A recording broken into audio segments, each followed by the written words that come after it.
ನಿಮ್ಮ ಡಾಕ್ಟರ್ ವಿಶೇಷ ನೇರಪ್ರಸಾರ ಕಾರ್ಯಕ್ರಮಕ್ಕೆ ಸ್ವಾಗತ. ನಾನು ಶುಭಶ್ರೀ ಜೈನ್. ಒತ್ತಡದ ಜೀವನ, ಬದಲಾಗುತ್ತಿರೋ ಜೀವನ ಶೈಲಿ, ಜನರಿಗೆ ನೂರಾರು ಆರೋಗ್ಯ ಸಮಸ್ಯೆ, ಯಾವ ಸಮಸ್ಯೆಗೆ ಯಾವ ಚಿಕಿತ್ಸೆ ಅನ್ನೋದೇ ದೊಡ್ಡ ಚಿಂತೆ. ಇಂತಹ ಸಮಸ್ಯೆ ಇರೋರಿಗೆ ಒಂದೇ ವೇದಿಕೆಯಲ್ಲಿ ಸಿಗುತ್ತೆ ಉತ್ತರ. ಇದೇ ಟಿವಿ9ನ ವಿಶೇಷ ಕಾರ್ಯಕ್ರಮ ನಿಮ್ಮ ಡಾಕ್ಟರ್.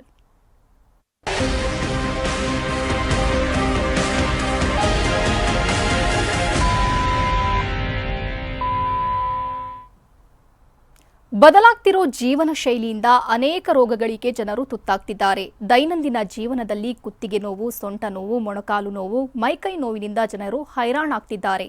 ಇದಕ್ಕೆ ಅನೇಕ ರೀತಿಯ ಪದ್ಧತಿಯನ್ನ ಅನುಸರಿಸಿ ಪೇನ್ ಕಿಲ್ಲರ್ ನುಂಗಿ ಸಿಕ್ಕ ಔಷಧ ತೆಗೆದುಕೊಂಡು ಮತ್ತಷ್ಟು ನೋವು ಅನುಭವಿಸ್ತಿರ್ತಾರೆ. ಆದರೆ ನೋವು ಮಾತ್ರ ಶಮನವಾಗೋದಿಲ್ಲ. ಇದರ ಜೊತೆಗೆ ಕ್ರೋನಿಕ್ ಪೇನ್ ಕೂಡ ಸರ್ವೇ ಸಾಮಾನ್ಯ ಆಗಿಬಿಟ್ಟಿದೆ. ಇದು ಒಬ್ಬ ವ್ಯಕ್ತಿಯನ್ನ ದೀರ್ಘಕಾಲದಿಂದ ಕಾಡ್ತಾ ಇರುತ್ತೆ.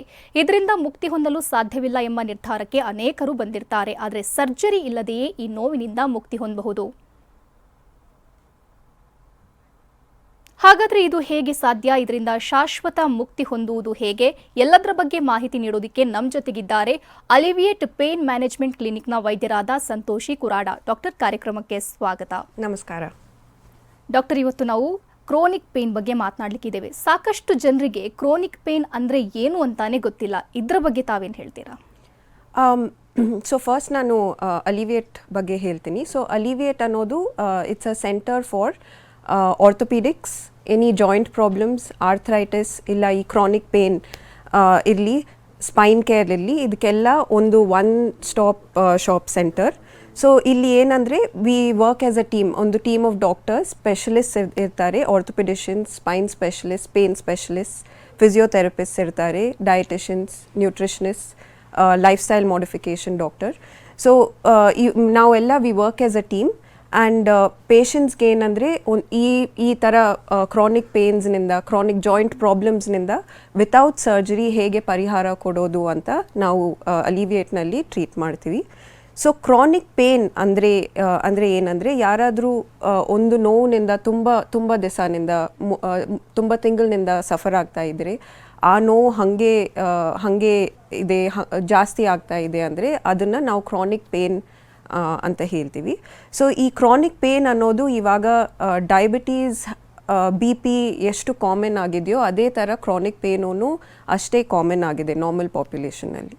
ಓಕೆ ಡಾಕ್ಟರ್, ನಾನು ನೆಕ್ ಪೇನ್ ಬಗ್ಗೆ ಮಾತನಾಡೋದಾದರೆ, ಸರ್ವೇ ಸಾಮಾನ್ಯವಾಗಿ ಏನಾದರೂ ಭಾರ ಎತ್ತಿದ್ರೆ ಅಥವಾ ಇನ್ನೇನಾದರೂ ಕೆಲಸ ಮಾಡಿದ್ರೆ ನೆಕ್ ಪೇನ್ ಇದ್ದೇ ಇರುತ್ತೆ. ನೆಕ್ ಪೇನ್ ಅನ್ನುವಂಥದ್ದು ತುಂಬ ಡೇಂಜರಸ್ ಆಗೋದು ಯಾವಾಗ? ಸೊ ನಾರ್ಮಲಿ ನೆಕ್ ಪೇನ್ ಅನ್ನೋದು ನಾವು ಏನಂದರೆ ಎಲ್ಲರಲ್ಲಿನೂ ನೆಕ್ ಪೇನ್ ನೋಡ್ತೀವಿ. ಅದು ಯಂಗರ್ ಪಾಪ್ಯುಲೇಷನ್, ಯಂಗರ್ ಏಜ್ನಲ್ಲಿ ಇರಲಿ, ಓಲ್ಡರ್ ಏಜ್ನಲ್ಲಿರಲಿ, ಯಾಕೆ ಬರುತ್ತೆ ಅಂತ ಕಾರಣ ಬೇರೆ ಬೇರೆ ಥರ ಇರುತ್ತೆ. ಸೊ ನಾರ್ಮಲಿ ಏನು ಅಂದರೆ ನೆಕ್ ಪೇನ್ನಲ್ಲಿ ಪೇಷಂಟ್ಸ್ ಹೇಗೆ ಬರ್ತಾರಂದರೆ, ನಮ್ಮ ಹತ್ರ ತಲೆ ಮೂವ್ ಮಾಡೋಕ್ಕೂ ಕಷ್ಟ ಆಗ್ತಾಯಿದೆ, ನೆಕ್ ಮೂವ್ಮೆಂಟ್ ಕಷ್ಟ ಆಗ್ತಾಯಿದೆ, ಮಸಲ್ ಒಂದು ಟೈಟ್ನೆಸ್ ಥರ ಇದೆ. ಇದೇ ಥರ ಈ ನೆಕ್ ಪೇನ್, ಕುತ್ತಿಗೆ ನೋವು ಏನು ತಲಕ್ಕೆ ಹೋಗಿಬಿಟ್ಟು ತಲೆನೋವು ಬರುತ್ತೆ, ಇಲ್ಲ ಆ ನೆಕ್ನಿಂದ ಕೈಗೆ ಹೋಗಿ ಒಂದು ಶಾಕ್ ಥರ ಪೇನ್ ಹೋಗುತ್ತೆ, ಕೈಗೆ ಬೆರಳು ತನಕ. ಈ ಶಾಕ್ ಥರ ಪೇನು, ಇಲ್ಲ ಜೋಮ್ ಬರ್ಬೋದು, ಸ್ಪರ್ಶ ಅನ್ನೋದು ಕಮ್ಮಿ ಆಗ್ಬೋದು, ಕೈನಲ್ಲಿ ವೀಕ್ನೆಸ್ ಥರ ಗೊತ್ತಾಗೋದು, ಈ ಥರ ಸಿಂಪ್ಟಮ್ಸ್ ಎಲ್ಲ ನಾವು ನಾರ್ಮಲಿ ನೆಕ್ ಪೇನ್ನಲ್ಲಿ ನೋಡ್ತೀವಿ. ಸೊ ಈ ನೆಕ್ ಪೇನ್ ಅನ್ನೋದು ಯಾಕೆ ಬರುತ್ತೆ ಅಂದರೆ ನಾನು ಈ ಮಾಡೆಲ್ನಲ್ಲಿ ಎಕ್ಸ್ಪ್ಲೇನ್ ಮಾಡ್ತೀನಿ. ಸೊ ನೆಕ್ ಪೇನ್ ಅನ್ನೋದು, ಸೊ ನಾರ್ಮಲಿ ಇದು ನಮ್ಮದು ತಲೆ ಆ್ಯಂಡ್ ದಿಸ್ ಪೋರ್ಷನ್ ಅನ್ನೋದು ನೆಕ್. ಸೊ ಇಲ್ಲಿ ಏನಂದರೆ most common reason for neck pain ಏನು ಅಂದರೆ ಮಯೋಫೇಶಿಯಲ್ ಪೇನ್ ಸಿಂಡ್ರೋಮ್. ಸೊ ಅಂದರೆ ಏನಂದರೆ ಮಸಲ್ ಇಲ್ಲ ಲಿಗಮೆಂಟ್ನಿಂದ ಬರೋ ನೋವು. ಸೊ ಇಲ್ಲಿ ಇಲ್ಲಿ ಮಸಲ್ಸ್ ಲಿಗಮೆಂಟ್ ತುಂಬ ಇರುತ್ತೆ. ಸೊ ಈ ಮಸಲ್ ಲಿಗಮೆಂಟ್ನಲ್ಲಿ ಏನಾದರೂ ಪ್ರಾಬ್ಲಮ್ ಬಂದರೆ ಇಲ್ಲ ತುಂಬ ಟೈಟ್ ಆಗಿದ್ರೆ ನಮಗೆ ಈ ಥರ ನೆಕ್ ಮೂವ್ ಮಾಡೋಕೆ ಎಲ್ಲ ಕಷ್ಟ ಆಗುತ್ತೆ. ಸೊ ಅದನ್ನು ನಾವು ಮಯೋಫೇಶಿಯಲ್ ಪೇನ್ ಸಿಂಡ್ರೋಮ್ ಅಂತ ಹೇಳ್ತೀವಿ. ಸೊ ಅದೇ ಥರ ಸಪೋಸ್ ಇಲ್ಲಿ ಇರೋ ಮೂಲೆನಿಂದ ಬರ್ತಾ ಇದ್ರೆ, ಸೊ ಆರ್ಥರೈಟಿಸ್ನಿಂದ ಇರಲಿ, ಇಲ್ಲ ಫ್ರ್ಯಾಕ್ಚರ್ಸ್ನಿಂದ ಇರಲಿ, ಇಂಜರೀಸ್ನಿಂದ ಇರಲಿ, ಈ ಮೂಲೆ ಸೌದು ಹೋಗೋದು ಹಾಗೇನೂ ನೆಕ್ ಪೇನ್ ಬರ್ಬೋದು. ಇಲ್ಲ ಇದು ಏನಂದರೆ ನಮ್ಮದು ಸ್ಪೈನ್ ಮಾಡೆಲ್. ಸೊ ಇವಾಗ ಇಲ್ಲಿ ಡಿಸ್ಕ್ನಿಂದ ಬಂದರೆ, ಸಪೋಸ್ ಡಿಸ್ಕ್ ಬಲ್ಜ್ ಹಾಗೆ ಆಗಿದ್ರೆ, ಆವಾಗ ಏನಂದರೆ ಈ ನರ ಮೇಲೆ ಏನಾದರೂ ನರ ಪಿಂಚಾಗಿ ಆವಾಗ ನಮಗೆ ಈ ಶಾಕ್ ಥರ ನೋವು, ಜೋಮ್ ಥರ ನೋವು ಬರ್ಬೋದು. ಇಲ್ಲ ಇದೇ ಥರ ಇಲ್ಲೇ ನೆಕ್ನಲ್ಲೇ ಏನಂದರೆ ಈ ನರಗಳು ಅದೆಲ್ಲನೂ, ಆ ಸ್ಟ್ರಕ್ಚರ್ಸ್ ಎಲ್ಲನಲ್ಲಿ ಏನಾದರೂ ಡ್ಯಾಮೇಜ್ ಆಗಿದ್ರೆ ಇಲ್ಲ ಇನ್ಫೆಕ್ಷನ್ ಏನಾದರೂ ಆಗಿದ್ರೆ ಆವಾಗ್ಲೂ ನಮಗೆ ಈ ಥರ ಕುತ್ತಿಗೆ ನೋವು ನೆಕ್ ಪೇನ್ ಅಂತ ಗೊತ್ತಾಗುತ್ತೆ. ಹೌದು ಡಾಕ್ಟರ್, ತಾವು ಎಕ್ಸ್ಪ್ಲೇನ್ ಮಾಡಿದ್ರಿಂದ ಗೊತ್ತಾಯಿತು ನೆಕ್ ಪೇನಲ್ಲಿ ಇಷ್ಟೊಂದು ಟೈಪ್ಸ್ ಇದೆ ಅಂತ. ಇನ್ನು ಇದು ಕಾಣಿಸಿಕೊಳ್ಳೋದಕ್ಕೆ ಕಾರಣ ಏನು? ಎಲ್ಲ ವಯೋಮಾನದವರಲ್ಲೂ ಕಾಣಿಸಿಕೊಳ್ಳುತ್ತೆ, ಯಂಗ್ ಜನ್ರೇಷನ್ ಆಗಿರ್ಬೋದು, ಓಲ್ಡ್ ಪೀಪಲ್ ಆಗಿರ್ಬೋದು, ಎಲ್ಲರಲ್ಲೂ ಕಾಣಿಸಿಕೊಳ್ಳುತ್ತೆ, ಯಾಕಾಗಿ? ಸೊ ನಾರ್ಮಲಿ ಏನಂದರೆ ಯಂಗ್ ಜನ್ರೇಷನ್ನಲ್ಲಿ ನೋಡಿದರೆ ಅವ್ರಿಗೆ ಇವಾಗ ಏನಾಗುತ್ತೆ ಅಂದರೆ ತುಂಬ ಡೆಸ್ಕ್ ಜಾಬ್ನಲ್ಲಿ ಇರಲಿ ಇಲ್ಲ ತುಂಬ ಟೈಮ್ ಲ್ಯಾಪ್ಟಾಪ್ ಮುಂದೆ ಕೂತ್ಕೊಂಡಿರುವಾಗ ಒಂದೇ ಪೊಸಿಷನ್ನಲ್ಲಿ ನೆಕ್ ಅನ್ನೋದು ನಾವು ಇಟ್ಕೊತೀವಿ. ಆ ಒಂದೇ ಪೊಸಿಷನ್ನಲ್ಲಿ ಇಟ್ಕೊಂಡಾಗ ಇಲ್ಲಿರೋ ಮಸಲ್ಸ್ ಎಲ್ಲ ಓವರ್ ಆ್ಯಕ್ಟಿವ್ ಆಗಿ ಮಸಲ್ ಒಂಥರ ಟೈಟ್ನೆಸ್ ಬರುತ್ತೆ. ಸೊ ಅವ್ರಿಗೆಲ್ಲ ಏನಂದರೆ ಮಸಲ್ ಪ್ರಾಬ್ಲಮ್ನಿಂದ ಬರ್ಬೋದು. ಓಲ್ಡರ್ ಏಜ್ ಗ್ರೂಪ್ನಲ್ಲಿ ಈ ಥರ ಆರ್ಥ್ರೈಟಿಸ್, ಮೂಳೆ ಸೌದು ಹೋಗೋದು ಇಲ್ಲ ಡಿಸ್ಕ್ ಪ್ರಾಬ್ಲಮ್ ಆಗಿರಲಿ, ಸೊ ಈ ಥರ ಪ್ರಾಬ್ಲಮ್ಸ್ನಿಂದ ನೆಕ್ ಪೇನ್ ಬರುತ್ತೆ. ಸಮ್ಟೈಮ್ಸ್ ಏನಾಗುತ್ತೆ ಅಂದರೆ ಇವಾಗ ಈ ಜಿಮ್ಗೆ ಹೋಗೋ ಅವರು ಸಪೋಸ್ ವೇಟ್ ಲಿಫ್ಟ್ ಮಾಡ್ತಾ ಇರುವಾಗ ಏನಾದರೂ ರಾಂಗ್ ಪೊಸಿಷನ್ನಲ್ಲಿ ಮಾಡಿರುವಾಗ ಆವಾಗ್ಲೂ ಈ ಡಿಸ್ಕ್ನಿಂದ ಇಲ್ಲ ನರನಿಂದ ಪ್ರಾಬ್ಲಮ್ ಬರ್ಬೋದು. ಓಕೆ ಡಾಕ್ಟರ್, ಇನ್ನು ಸಾಕಷ್ಟು ಜನ ಅನ್ಕೋತಾರೆ ಕುತ್ತಿಗೆ ನೋವಲ್ವಾ, ಇದಕ್ಕೆ ಟ್ರೀಟ್ಮೆಂಟ್ ಬೇಕಾ, ಮನೆಯಲ್ಲೇ ಮಾಡ್ಕೊಂಡ್ರೆ ಸಾಕಾಗಲ್ವಾ ಅಂತ ಏನೇನೋ ಹಚ್ಕೋತಾರೆ. ಯಾವಾಗ ಡಾಕ್ಟರನ್ನು ಕನ್ಸಲ್ಟ್ ಮಾಡಬೇಕು ಅವರು? So normally neck pain start ಆಗುವಾಗ ಏನಂದರೆ ಮನೆಯಲ್ಲಿ first most important is rest. So ಈ ನೆಕ್ ಮಸಲ್ಸ್ಗೆ ರೆಸ್ಟ್ ಕೊಡೋದು. ಸೊ ರೆಸ್ಟ್ ಕೊಟ್ಟಿದ ಮೇಲೆ ಕಮ್ಮಿ ಆಗ್ತಾ ಇಲ್ಲ ಅಂದರೆ ನೆಕ್ಸ್ಟು ಜೆಂಟಲ್ ಮಸಾಜ್ ಥರ ಮಾಡ್ಕೋಬೋದು. ಸೊ ಮಸಾಜ್ನಿಂದನೂ ಕಮ್ಮಿ ಆಗ್ತಾ ಇಲ್ಲ ಅಂದರೆ ಐಸ್ ಪ್ಯಾಕ್, ಹೀಟ್ ಪ್ಯಾಕ್ ಇಟ್ಕೋಬೋದು. ಸೊ ಈ ಥರ ಆ್ಯಂಡ್ ಸಿಂಪಲ್ ಸ್ಟ್ರೆಚಿಂಗ್ ಎಕ್ಸಸೈಸ್ ಮಾಡಿ ಇದರಿಂದ ಕಮ್ಮಿ ಆಗ್ತಾ ಇಲ್ಲ ನೋವು ಹಾಗೆ ಜಾಸ್ತಿ ಆಗ್ತಾ ಇದೆ, ಈ ಜೋಮ್ ಅನ್ನೋದು ಬೆಲ್ನಲ್ಲಿ ಜಾಸ್ತಿ ಆಗ್ತಾ ಇದೆ, ವೀಕ್ನೆಸ್ ಜಾಸ್ತಿ ಆಗ್ತಾ ಇದೆ ಅಂದರೆ ಖಂಡಿತ ಡಾಕ್ಟರ್ ಹತ್ರ ಹೋಗಬೇಕು.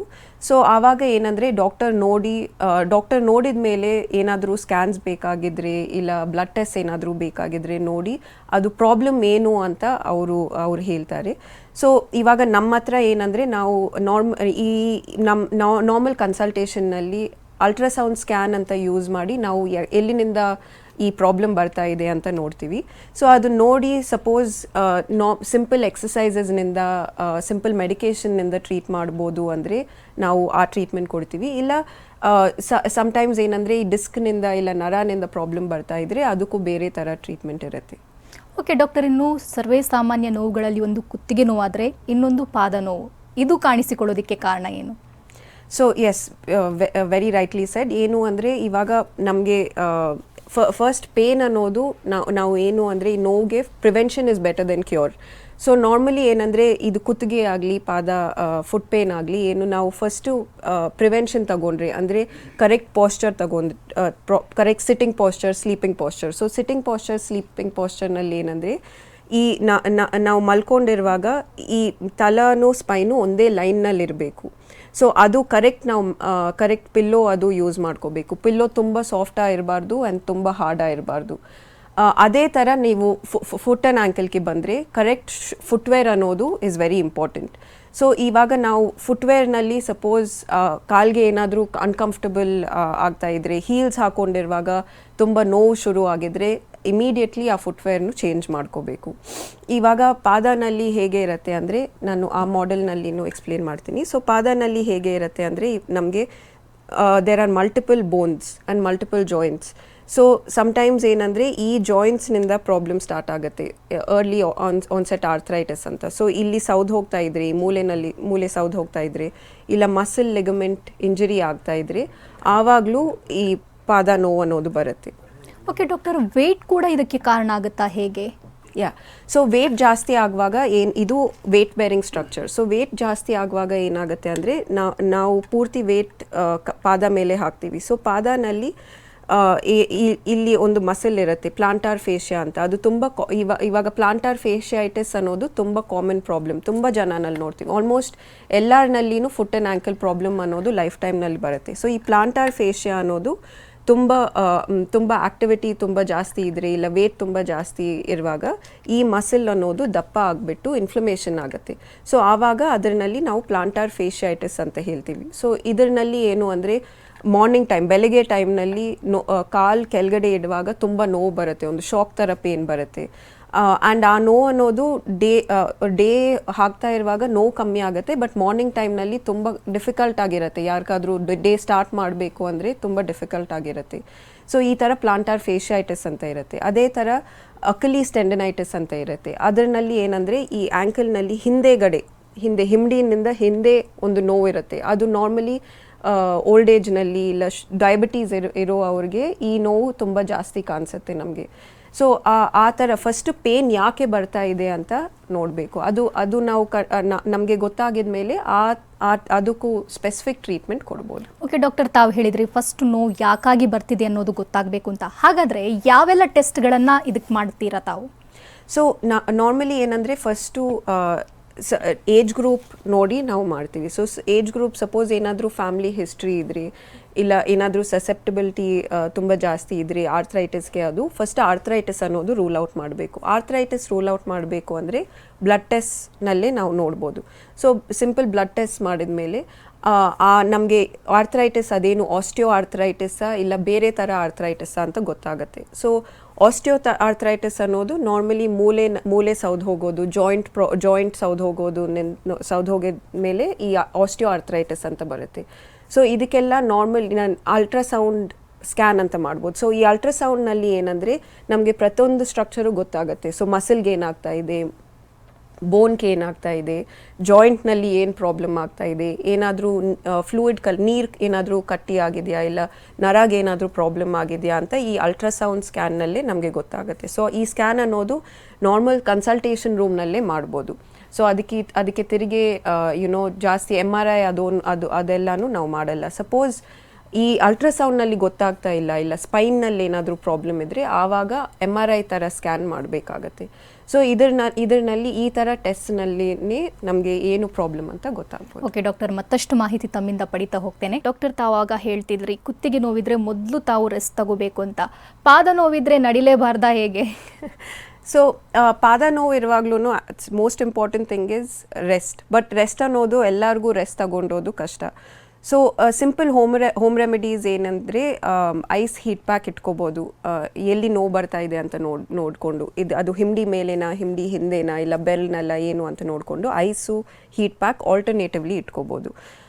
ಇನ್ನೊಂದು ಏನು ಮಾಡ್ಬೋದು ಅಂದರೆ ಇವಾಗ ಇಲ್ಲಿ ಇರೋ ಸ್ಟ್ರಕ್ಚರ್ಸ್ಗೆ ಬ್ಲಡ್ ಸಪ್ಲೈ ಅನ್ನೋದು ಜಾಸ್ತಿ ಮಾಡೋದು. ಸೊ ಇದು ಹೇಗೆ ಮಾಡ್ಬೋದು ಅಂದರೆ ಒಂದು ಟೆನ್ನಿಸ್ ಬಾಲ್ ಇಟ್ಕೊಂಡು ಪಾದ ಕೆಳಗಡೆ ಟೆನ್ನಿಸ್ ಬಾಲ್ ಇಟ್ಕೊಂಡು ಪಾದನು ರೋಲ್ ಮಾಡೋದು. ಸೊ ಈ ಥರ ರೋಲ್ ಮಾಡುವಾಗ ಏನಾಗುತ್ತೆ ಅಂದರೆ ಏನಾದರೂ ಮಸಲ್ನಿಂದ ಪ್ರಾಬ್ಲಮ್ ಬರ್ತಾ ಇದ್ದರೆ ಅದೂ ಕಮ್ಮಿ ಆಗುತ್ತೆ, ಬ್ಲಡ್ ಸಪ್ಲೈ ಜಾಸ್ತಿ ಆಗುತ್ತೆ. ಸೊ ಅದು ಬ್ಲಡ್ ಸಪ್ಲೈ ಜಾಸ್ತಿ ಆಗಿದ್ರೆ ಈ ನೋವು ಕಮ್ಮಿ ಆಗುತ್ತೆ, ಆ ಮಸಲ್ ಅನ್ನೋದು ತಿರುಗಿ ರೀಜುವನೇಟ್ ಆಗುತ್ತೆ. ಸೊ ಅದರಲ್ಲಿ ಏನಂದರೆ ಆವಾಗ ಈ ಮಸಲ್ ಪ್ರಾಬ್ಲಮ್ ಅದೆಲ್ಲನಿಂದ ನಮಗೆ ಪರಿಹಾರ ಸಿಕ್ಕತ್ತೆ.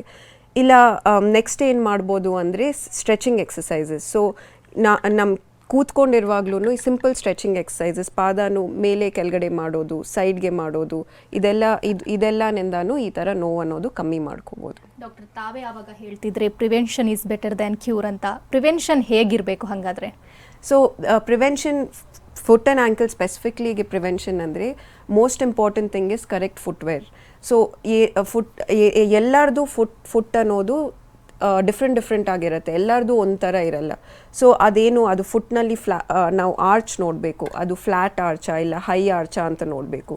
ಸೊ ಇಲ್ಲಿ ಪಾದನಲ್ಲಿ ಆರ್ಚ್ ಹೆಂಗೆ ಇದೆಯೋ ನೋಡಿಕೊಂಡು ಆ ಫುಟ್ವೇರೂ ಅದಕ್ಕೂ ಸ್ಪೆಸಿಫಿಕ್ ಫುಟ್ವೇರ್ ಇರುತ್ತೆ. ಸೊ ಆ ಫುಟ್ವೇರ್ ಅನ್ನೋದು ಯೂಸ್ ಮಾಡಬೇಕು. Next exercises and life style ಅನ್ನೋದು ಚೆನ್ನಾಗಿರಬೇಕು. ಸೊ ಎಕ್ಸಸೈಸ್ ಅನ್ನೋದು ಎಲ್ಲರೂ ಅಟ್ಲೀಸ್ಟ್ ಒಂದು ಡೇನಲ್ಲಿ 10-15 ಮಿನಿಟ್ಸ್ ಎಕ್ಸಸೈಸ್ ಮೇಲೆ ಸ್ಪೆಂಡ್ ಮಾಡಬೇಕು. Stress management and relaxation techniques is very important. So ಎಲ್ಲರಿಗೂ ಇವಾಗ ಏನಂದರೆ ಡೇ ಟು ಡೇನಲ್ಲಿ ಸ್ಟ್ರೆಸ್ ಅನ್ನೋದು ಜಾಸ್ತಿ ಇರುತ್ತೆ. ಸೊ ಆ ಸ್ಟ್ರೆಸ್ ಮ್ಯಾನೇಜ್ಮೆಂಟ್ ಅನ್ನೋದು very important. Relaxation techniques, breathing techniques ಮಾಡಿಕೊಂಡು ಈ ಸ್ಟ್ರೆಸ್ನ ಅನ್ನೋದು ಕಂಟ್ರೋಲ್ ಮಾಡ್ಕೋಬೇಕು. ಸೊ ಸ್ಟ್ರೆಸ್ನಿಂದ ಏನಂದರೆ ಈ ಕುತ್ತಿಗೆ ನೋವು, ಪಾದ ನೋವು ಇದೆಲ್ಲ ಜಾಸ್ತಿ ಆಗುತ್ತೆ. ಲೋವರ್ ಬ್ಯಾಕ್ ಪೇನ್ ಸ್ಟ್ರೆಸ್ನಿಂದಾನೇ ಶುರುವಾಗಿ ಆಮೇಲೆ ಪೇನ್ನಿಂದ ಅದು ನೆಕ್ಸ್ಟ್ ಪ್ರಾಬ್ಲಮ್ನಲ್ಲಿ ಹೋಗುತ್ತೆ. ಸೊ ಫಸ್ಟ್ ಕ್ರಾನಿಕ್ ಪೇನ್ ಅನ್ನೋದು ಸ್ಟಾರ್ಟ್ ಆಗಿ ಆಮೇಲೆ ಬಿಕಾಸ್ ಕ್ರಾನಿಕ್ ಪೇನ್ನಿಂದ ಏನಾಗುತ್ತೆ ಅಂದರೆ ನಮ್ಮದು not just physical lifestyle but emotionally ಮೈಂಡೂ ಎಫೆಕ್ಟ್ ಆಗುತ್ತೆ. ಸೊ ಆವಾಗ ಏನಾಗುತ್ತೆ ಅಂದರೆ ಬಾಡಿನಲ್ಲಿ ತುಂಬ ಚೇಂಜಸ್ ಸ್ಟಾರ್ಟ್ ಆಗಿ ಅದರ್ ಪ್ರಾಬ್ಲಮ್ಸ್ ಲೈಕ್ ಇವಾಗ ಡಯಾಬಿಟೀಸ್ ಆಗಲಿ ಇಲ್ಲ BP ಆಗಲಿ ಥೈರಾಯ್ಡ್ ಪ್ರಾಬ್ಲಮ್ಸ್ ಇರಲಿ ಇದೆಲ್ಲ ಸ್ಟ್ರೆಸ್ನಿಂದಾನೇ ಶುರು ಆಗುತ್ತೆ. ಸೊ ಸ್ಟ್ರೆಸ್ ಮ್ಯಾನೇಜ್ಮೆಂಟ್ ಅನ್ನೋದು ವೆರಿ ಇಂಪಾರ್ಟೆಂಟ್. ಓಕೆ ಡಾಕ್ಟರ್, ತಾವು ಫುಟ್ವೇರ್ ಬಗ್ಗೆ ಮಾತನಾಡ್ತಿದ್ರಿ. ಸಾಕಷ್ಟು ಜನ ಮೆಡಿಕಲಿಂದ ಫುಟ್ವೇರ್ ತಂದು ಹಾಕುತ್ತಾರೆ. ಇದರಿಂದ ಕಡಿಮೆ ಮಾಡೋದಕ್ಕೆ ಸಾಧ್ಯನಾ? ಸೊ ಎಲ್ಲ ಶಾಪ್ಸ್ನಲ್ಲಿ ಮೆಡಿಕೇಟೆಡ್ ಫುಟ್ವೇರ್ ಅಂತ ಸಿಕ್ಕತ್ತೆ. ಬಟ್ ಫಸ್ಟ್ ಡಾಕ್ಟರ್ ಹತ್ರ ಹೋಗಿ ಕನ್ಸಲ್ಟ್ ಮಾಡಿ ಅದು ಹೇಗೆ ಫುಟ್ ಹೇಗೆ ಆರ್ಚ್ ಹೇಗೆ ಇರುತ್ತೆ ಅದೆಲ್ಲ ನೋಡಿಕೊಂಡು ಆಮೇಲೆ ಫುಟ್ವೇರ್ ಅನ್ನೋದು ಚೇಂಜ್ ಮಾಡ್ಕೋಬೇಕು. ಎಲ್ಲರಿಗೂ ಫುಟ್ವೇರ್ ನಲ್ಲಿ ಸೊಲ್ಯೂಷನ್ ಬರಲ್ಲ. ತುಂಬ ಜನಕ್ಕೆ ಏನಂದರೆ ಆಲ್ರೆಡಿ ಪ್ರಾಬ್ಲಮ್ ಇರುತ್ತೆ. ಸೊ ಫಸ್ಟ್ ಪ್ರಾಬ್ಲಮ್ ಏನು ಅಂತ ನೋಡಿ ಅದು ಟ್ರೀಟ್ಮೆಂಟ್ ಸಿಕ್ಕಿದ ಮೇಲೆ ಆಮೇಲೆ ಫುಟ್ವೇರ್ ಅನ್ನೋದು ಚೇಂಜ್ ಮಾಡ್ಕೋಬೋದು. ಓಕೆ ಡಾಕ್ಟರ್, ಟ್ರೀಟ್ಮೆಂಟ್ ಪ್ರೊಸೀಜರ್ ಬಗ್ಗೆ ಮಾತನಾಡೋದಾದರೆ ಅಲಿವೇಟೆಡ್ ಕ್ಲಿನಿಕ್ನಲ್ಲಿ ಹೇಗಿರುತ್ತೆ? ಸೊ ಅಲಿವಿಯೇಟ್ ಕ್ಲಿನಿಕ್ನಲ್ಲಿ ಏನಂದರೆ ನಮ್ಮದೆಲ್ಲ ನಾನ್ ಸರ್ಜಿಕಲ್ ಟ್ರೀಟ್ಮೆಂಟ್ ಅಂದರೆ ವಿತೌಟ್ ಸರ್ಜರಿ ಟ್ರೀಟ್ಮೆಂಟ್. ಸೊ ಈ ಥರ ಒಂದು ಟೀಮ್ ಆಫ್ ಡಾಕ್ಟರ್ಸ್ ನೋಡ್ತಾರೆ, ಪ್ರಾಬ್ಲಮ್ ಏನು ಅಂತ ನೋಡಿಕೊಂಡು ಆಮೇಲೆ ನಾವೆಲ್ಲ ವಿತೌಟ್ ಸರ್ಜರಿ ಟ್ರೀಟ್ಮೆಂಟ್ ಕೊಡ್ತೀವಿ. ಸೊ ನಮ್ಮ ಹತ್ರ ಅಡ್ಮಿಷನ್ ಇರಲ್ಲ, ಎಲ್ಲ day care procedures and bed rest ಅಂತದ್ದು ಏನೂ ಇರಲ್ಲ. So normal day to day activities continue ಮಾಡ್ಕೋಬೋದು. ಆ್ಯಂಡ್ ಯಾರಾದರೂ ನಾರ್ಮಲಿ ಏನಂದರೆ 1 to 2 ಸಿಟ್ಟಿಂಗ್ಸ್ ಇರುತ್ತೆ ನಮ್ಮ ಹತ್ರ ಟ್ರೀಟ್ಮೆಂಟ್. ಸೊ ಚಿಕ್ಕ ಸೂಜಿ ದ್ವಾರ ಮಾಡ್ತೀವಿ. ಮೋಸ್ಟ್ ಇಂಪಾರ್ಟೆಂಟ್ ಥಿಂಗ್ ನಾವು ಮಾಡೋದು ರೀಜನರೇಟಿವ್ ಮೆಡಿಸಿನ್ ಅಂತ. ಸೊ ಈ ರೀಜನರೇಟಿವ್ ಮೆಡಿಸಿನ್ನಲ್ಲಿ ಏನಂದರೆ ಪ್ಲೇಟ್ಲೆಟ್ ರಿಚ್ ಪ್ಲಾಸ್ಮಾ ಅಂತ ಟ್ರೀಟ್ಮೆಂಟ್ ಮಾಡ್ತೀವಿ. ಸೊ ಈ ಪ್ಲೇಟ್ಲೆಟ್ ರಿಚ್ ಪ್ಲಾಸ್ಮಾ ಅಂದರೆ ಏನಂದರೆ ಪೇಷಂಟ್ ಓನ್ ಬ್ಲಡ್ನಿಂದ ನಾವು ಪ್ಲೇಟ್ಲೆಟ್ಸ್ ಮಾತ್ರ ಎಕ್ಸ್ಟ್ರಾಕ್ಟ್ ಮಾಡಿ, ಗ್ರೋತ್ ಫ್ಯಾಕ್ಟರ್ಸ್ ಎಕ್ಸ್ಟ್ರಾಕ್ಟ್ ಮಾಡಿ ಎಲ್ಲಿ ಜಾಯಿಂಟ್ನಲ್ಲಾಗಲಿ ಇಲ್ಲ ಮಸಲ್ನಲ್ಲಾಗಲಿ ಈ ಪ್ಲೇಟ್ಲೆಟ್ ರಿಚ್ ಪ್ಲಾಸ್ಮಾ ಅಂತ ಇಂಜೆಕ್ಟ್ ಮಾಡ್ತೀವಿ. ಸೊ ಇದು ಇಂಜೆಕ್ಟ್ ಮಾಡುವಾಗ ಏನಾಗುತ್ತೆ ಅಂದರೆ ಆಲ್ರೆಡಿ ಡ್ಯಾಮೇಜ್ ಆಗಿರೋ ಸ್ಟ್ರಕ್ಚರ್ಸ್ ಹೀಲ್ ಆಗುತ್ತೆ. ಸೊ ಹೀಲ್ ಆಗಿ ಒಂದು ಆರ್ಥ್ರೈಟಿಸ್ ಅದೆಲ್ಲ ಕಮ್ಮಿ ಆಗುತ್ತೆ. ಸೊ ಇದರಿಂದ ಏನಂದರೆ ಸೈಡ್ ಎಫೆಕ್ಟು ಇರಲ್ಲ, because patient own blood use ಮಾಡ್ತಾ ಇದ್ದೀವಲ್ವ. ಸೊ ಅದರಿಂದ ಸೈಡ್ ಎಫೆಕ್ಟೂ ತುಂಬ ಕಮ್ಮಿ.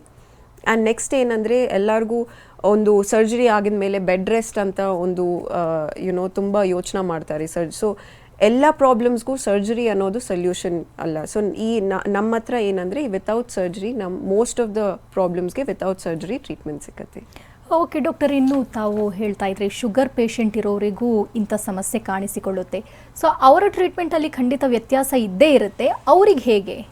ಸೊ ನಾರ್ಮಲಿ ಏನಂದರೆ ಯಾರಿಗಾದ್ರೂ ಶುಗರ್ ಇರುವಾಗ ಅದು ಫಸ್ಟು ಅವ್ರಿಗೆ ಗೊತ್ತಾಗೋದೇ ಲೇಟ್ ಆಗುತ್ತೆ. ಸೊ ಆ ಲೇಟ್ ಆಗುವಾಗ ಏನಾಗುತ್ತೆ ಅಂದರೆ ಶುಗರ್ನಿಂದ ನಾರ್ಮಲಿ ನಮ್ಮದು ನರ ಎಲ್ಲ ಎಫೆಕ್ಟ್ ಆಗುತ್ತೆ, ಮಸಲ್ ಎಲ್ಲ ಎಫೆಕ್ಟ್ ಆಗುತ್ತೆ. ಸೊ ನಾರ್ಮಲ್ ಮಸಲ್ ಇಷ್ಟು ದಪ್ಪ ಇರಬೇಕಂದ್ರೆ ಶುಗರ್ನಲ್ಲಿ ಏನಾಗುತ್ತೆ ಅಂದರೆ ಆ ಮಸಲ್ ಥಿಕ್ನೆಸ್ ಅನ್ನೋದು ರೆಡ್ಯೂಸ್ ಆಗುತ್ತೆ. ಸೊ ಮಸಲ್ ಸ್ಟ್ರೆಂತ್ ಕಮ್ಮಿ ಆಗುತ್ತೆ. ಅದೇ ಥರ ನರನಲ್ಲಿನೂ ತುಂಬ ಚೇಂಜಸ್ ಬಂದುಬಿಟ್ಟು ಇವಾಗ ನಮಗೆ ಪೆರಿಫ್ರಲ್ ನ್ಯೂರೋಪತಿ ಅಂತ ಗೊತ್ತಾಗುತ್ತೆ. ಸೊ ಅವ್ರಿಗೇನಂದರೆ ಪಾದನಲ್ಲಿ ತುಂಬ ಬರ್ನಿಂಗ್ ಸೆನ್ಸೇಷನ್ನು, ಚುಚ್ಚೋ ಥರ ನೋವು, ಇದರಿಂದ ಎಲ್ಲ ಅವರು ಸಫರ್ ಆಗ್ತಾರೆ. ಸೊ ಅವ್ರಿಗೆಲ್ಲ ಫಸ್ಟ್ ಶುಗರ್ ಅನ್ನೋದು ಕಂಟ್ರೋಲ್ನಲ್ಲಿರಬೇಕು. ಸೊ ಶುಗರ್ ಕಂಟ್ರೋಲ್ನಲ್ಲಿ ನಮಗೆ ಶುಗರ್ ಕಂಟ್ರೋಲ್ ಬಂದಮೇಲೆ ನಾವು ಏನಂದರೆ ಸ್ವಲ್ಪ ಲೈಫ್ ಸ್ಟೈಲ್ ಮಾಡಿಫಿಕೇಷನ್ ಮಾಡಿಕೊಂಡು ಈ ಪ್ಲೇಟ್ಲೆಟ್ ರಿಚ್ ಪ್ಲಾಸ್ಮಾ ಥೆರಪಿ ಇದೆಲ್ಲ ಮಾಡಿದರೆ ಡ್ಯಾಮೇಜ್ ಆಗಿರೋ ಸ್ಟ್ರಕ್ಚರ್ಸ್ ಹೀಲ್ ಆಗುತ್ತೆ ತೆರಿಗೆ. ಥ್ಯಾಂಕ್ ಯು ಡಾಕ್ಟರ್, ಸಾಕಷ್ಟು ಮಾಹಿತಿ ನೀಡಿದ್ರಿ. Thank you so much. Thank you. ಇನ್ನು ವೀಕ್ಷಕರೇ, ಡಾಕ್ಟರನ್ನು ನೇರವಾಗಿ ಭೇಟಿಯಾಗಬೇಕು ಅಂದರೆ ಅಡ್ರೆಸ್ ಪ್ಲೇಟ್ ಇಂತಿದೆ. Alleviate Pain Management Clinic Bengaluru ಶಾಖೆಗಳು ಸದಾಶಿವನಗರ, ಇಂದಿರಾನಗರ, ಟಿ ದಾಸರಹಳ್ಳಿ, ಜಯನಗರ. ದೂರವಾಣಿ ಸಂಖ್ಯೆ 8494973146, ಮತ್ತೊಂದು ಸಂಖ್ಯೆ 08023614888.